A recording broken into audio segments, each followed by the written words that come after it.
morning, everyone, and welcome to the Leo Cancer Care booth. And thank you for those of you that have come by already to come and talk to us about all things upright. My name is Jemma Nunn. I'm the Clinical Services Manager here at Leo Cancer Care, and it's my pleasure to also introduce my colleague Kate Yip. Hi, I'm the Clinical Engagement Manager at Leo. I'm a radiation therapist, a radiographer by background, and joined Leo a couple of years ago to make sure that the patient voice in our designs is well heard. So we're going to introduce you to the system and run you through a head and neck workflow and how we set someone up for head and neck treatment in the system.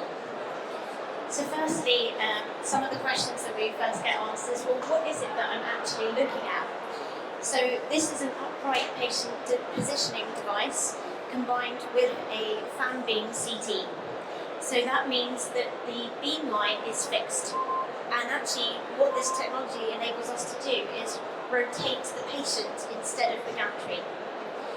So moving on to the positioner itself, what actually enables us to immobilize the patient is all in the seat, and the C-pan angle actually adjusts as well, and the shin and the heel.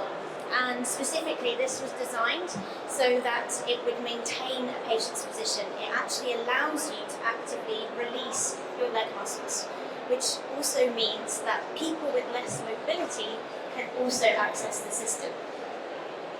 Now the backrest actually tilts plus or minus 15 degrees, as well as the CT, so that we can get that coplanar image for planning and on-treatment image verification. So moving on to why you're all here, we're launching this brand new head and neck backrest this year. This is the first time we've launched this at ESTRO 2025. So you'll see there that this is a device that's been made in collaboration with our research partner at CQ Medical. Some of you may already recognise that this system is built around the Proform catalogue pieces that they have. So we've taken an existing system and we've adapted it for upright. So a couple of things about the board itself. It's carbon fibre, and as a therapist myself, what I really love about it is the weight. It's only about 5 kilograms or 11 pounds. And if we turn it around there, Kate, you'll see that the challenge with being upright is that we needed to consider the height of the torso of the patient. So you can see here we've got this locking system that's all indexed so that we can adjust this to the patient's height. And then if we flip it right around there, you'll see that we have localization for a brain shell as well as theraplastic for the shoulder as well. So if we just unpick this here, so this is one we made earlier with one of our colleagues. You can see we've molded a headrest for her, and you'll notice that in the design here there's actually a small hump, if you like, and the reason for that was we wanted to meet the patient halfway. We all have that sort of curve in the back of the neck, which we found was more prevalent in an upright position and it's a bit harder to localise. So we've built this into the design so that, again, when we're bringing up the system to meet the patient, the idea was that we can reduce the amount of other accessory devices we may need to build up for that patient. There we go. We'll just pop it back in. So as you can see, it goes into the standard chair interface, which is interchangeable with our rectangular backrest. So for this position, I'm going to invite Sophie onto the stage in a moment. We'll demo it with her. We just have an actual seated position. We don't pull down the seat pan at all. There's no need for a vacuum cushion or anything in this position. Thank you, Sophie. And then we'll just pop the mask on whenever you're ready, just so you can see what that's like.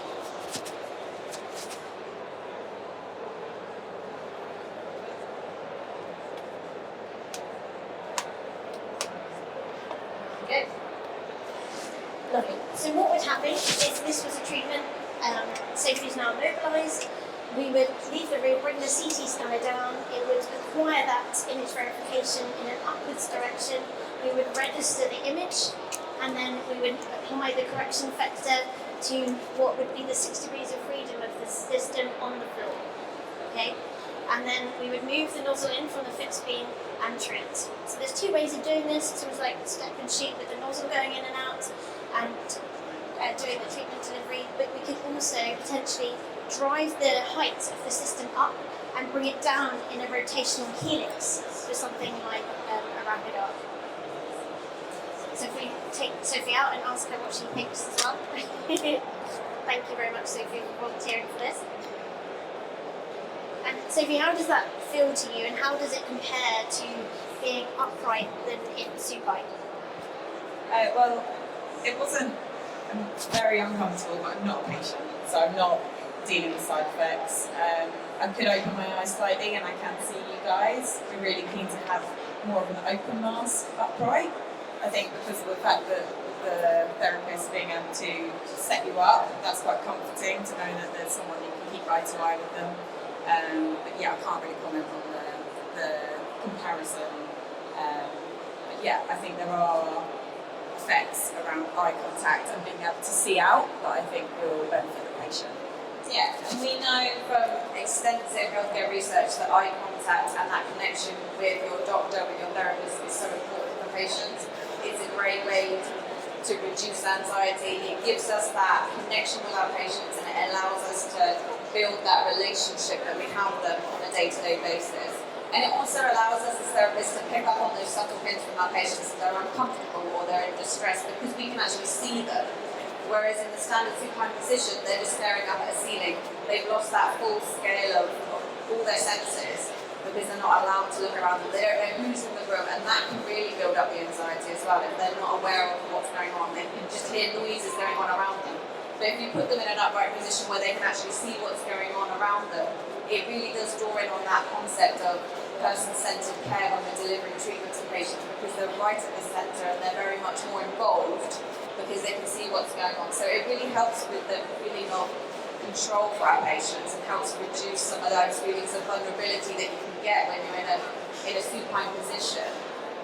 And also, if you think about it from a head and neck patient perspective as well, we know that head and neck patients can really struggle through supine treatment because they get that. If they've had surgery, then they're going to be post-surgical swelling. So there's often difficulties with swallowing from that perspective. There's radiotherapy swelling. There's those thickle secretions that they get in the later stages of treatment. They're really difficult to swallow when you're lying down. We've seen the evidence of that. And we get from patients as well that anxiety they get when they come for treatment, especially in those later stages. Am I going to be able to get through treatment?